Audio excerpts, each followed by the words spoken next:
Hello everybody, welcome to a new video of Baldur's Gate 3. In this episode, I'm gonna share my Conjuration School Wizard build, and some tips for this school of magic, and what kind of fun you can have in and out of combat with such a character. The Conjuration School is the magic of conjuring things and keeping them there. Conjure creatures to fight for you, conjure natural forces to alter the battlefield, conjure parts of powerful beings to aid you. In the world of D&D, this is also the school of teleporting and interplanar traveling, which makes sense because you need to create and maintain portals for those forces to come. As a wizard specializing in the Conjuration School, you are better at maintaining your conjurations than other mages. This makes you better at altering the battlefield to hinder or harm enemies. A Conjuration Wizard is very good at mass controlling, in a different way than an enchantment wizard. You have so many large AoE control spells. Though you can't completely hold an enemy still like an enchantment wizard, you have much better versatility. You have control spells that target strength, you have control spells that target constitution, you have control spells that target dexterity, while all the enchantment control spells only target wisdom. You can choose the best type of control based on enemy weaknesses, and many of your control spells also do damage every turn. At level 2, you get your first special school ability, Minor Conjuration Create Water. It creates a water surface in an area, making all the units in it wet. Wet units are immune to the burning condition and have resistance to fire damage, but they are vulnerable to lightning damage. Sometimes you can use this to protect your party if there is a lot of fire damage coming. And you can also pair it with the Ray of Frost cantrip to do a little mass control, because when a water surface gets attacked with cold damage, it becomes an ice surface. Anyone walking on it only has half movement speed, and would fall prone unless they succeed a dexterity saving throw. Remember not to attack anyone on it with fire damage, because that would melt the ice surface. You can use this ability once every short rest, and we usually short rest after every battle, so normally we can use it once in every battle. At level 6, you get your second special school ability, Benign Transposition Teleport.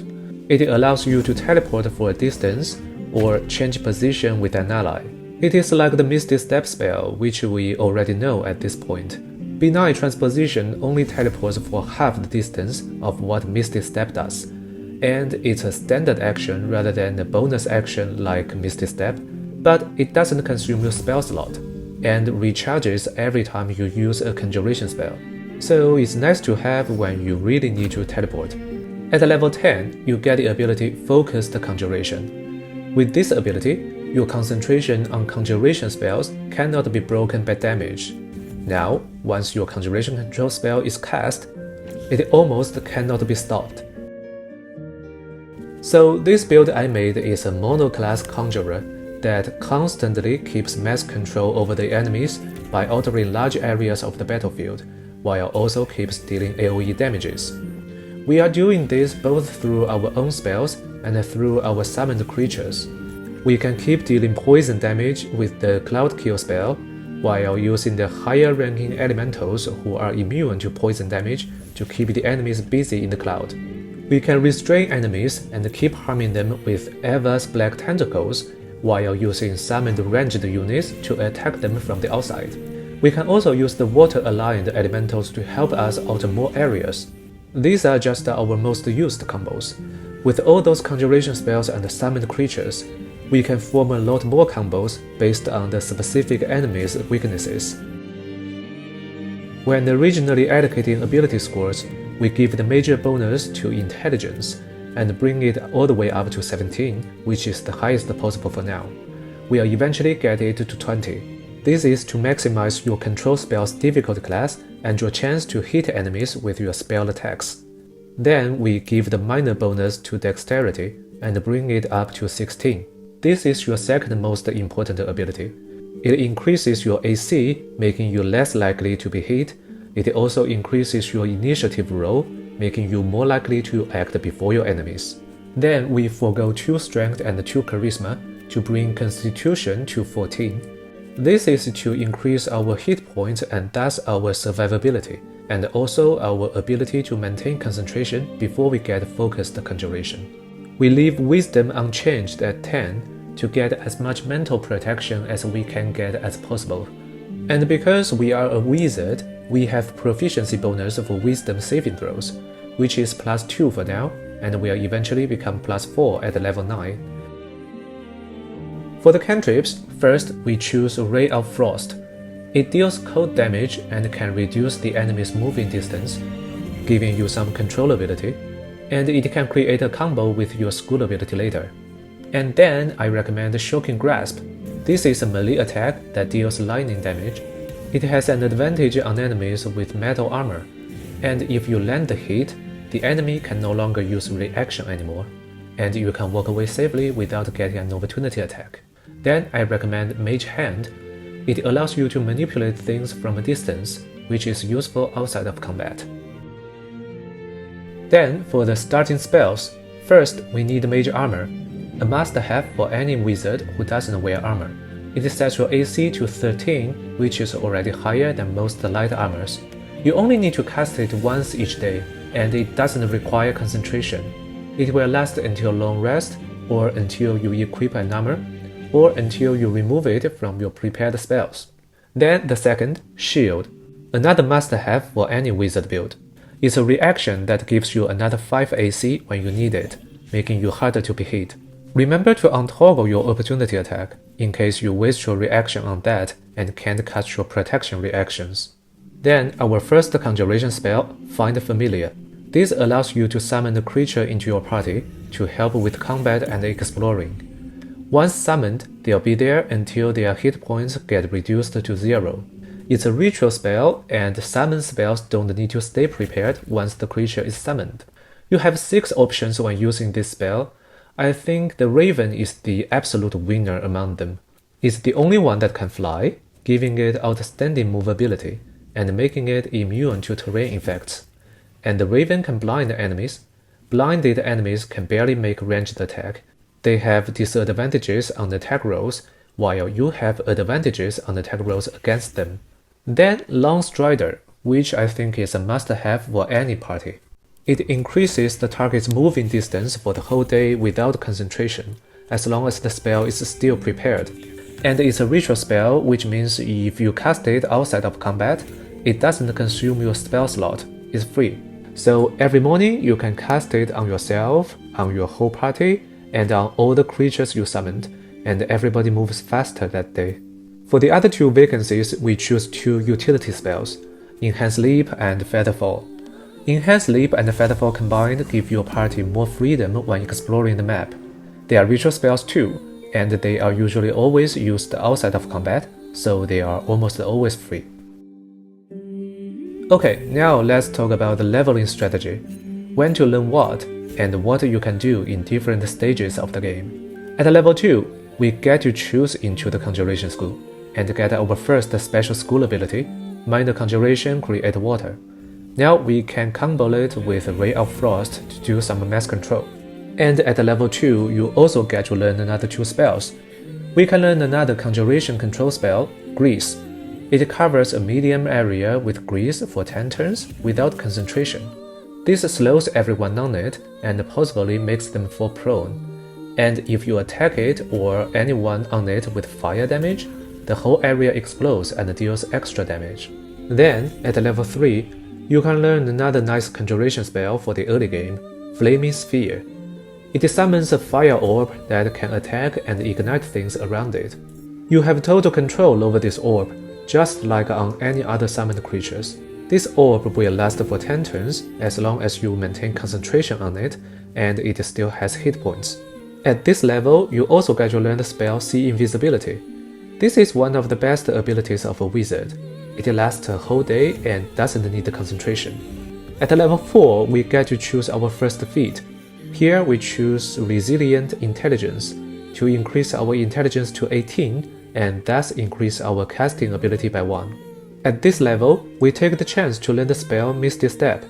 It is useful both inside and outside of combat by teleporting for quite a distance. And it is a conjuration spell, which means it recharges your class teleporting ability. And now we also have the luxury to learn the conjuration control spell Web. It covers an area with thick web. Creatures on it need to succeed a dexterity saving throw or become enwebbed. Enwebbed units have disadvantages on attack rolls and dexterity saving throws, and your attacks against them have advantages. Fire damage can destroy the web and turn the terrain into burning lands, dealing fire damage to creatures working on it. At level 5, we get to learn another conjuration control spell, Stinking Cloud. It nauseates creatures in it unless they succeed a Constitution saving throw. Nauseous creatures cannot take action. If any one of you have played Pathfinder Wrath of the Righteous, I believe you know how annoying this spell is. At this level, we also get to learn a powerful spell that any mage should learn, Counter Spell. This allows you to completely negate an enemy spell as a reaction. Counter Spell can negate any spell whose level is not higher than the spell slot you spent. If the spell's level is higher, you still get a chance to negate it, but you need to make an ability check. And since you have high intelligence, you are rather easy to succeed in that check. Then, at level 6, we get our second special school ability. Now we can teleport more than the normal mage. At this level, we can also take the chance to learn another conjuration control spell, Sleet Storm. It alters a large area into ice surface, and every turn, casters in the area need to succeed a Constitution saving throw to maintain their concentration. Then, at level 7, we can learn a powerful conjuration control spell, Eva's Black Tentacles. It summons tentacles in a large area, altering it into difficult terrain. Creatures on it need to succeed a strength saving throw or become smothered. Smothered enemies cannot move, and they take 3d6 bludgeoning damages each turn until they break free. And their attacks have disadvantages, while your attacks against them have advantages. And even if they succeed a saving throw, their movement speed is halved in the area. At this level, we can also learn the spell Conjure Minor Elemental to summon another unit for our party. We have 3 options when using this spell. You can summon an Aether, or 2 Ice Mephits, or 2 Mud Mephits. The Aether is a fire-aligned melee unit, which is nice to use as a tank, but doesn't really pair well with your control spells. The Mephits are flying units that are immune to terrain effects. They can make ranged attacks and have nice melee attacks. Ice Mephits can alter terrains into ice surface, while Mud Mephits can restrain enemies. Restrained enemies have only half movement. Their attacks have disadvantages and your attacks against them have advantages. All these above combined, the Mephits work better with your conjuration control spells. But remember not to summon the Mephits outside of combat, because when the Mephit dies, it explodes and harms all the units nearby. So if you enter a battle with Mephits already summoned, the enemies tend to kill these fragile Mephits ASAP and deal massive damage to you with those explosions. Instead, it's better to summon Mephits near your enemies in combat. Then, at level 8, we can choose our second feat. Here we choose Ability Improvement to increase our intelligence to 20, the cap, maximizing everything. At this level, we can also learn the conjuration spell Dimension Door.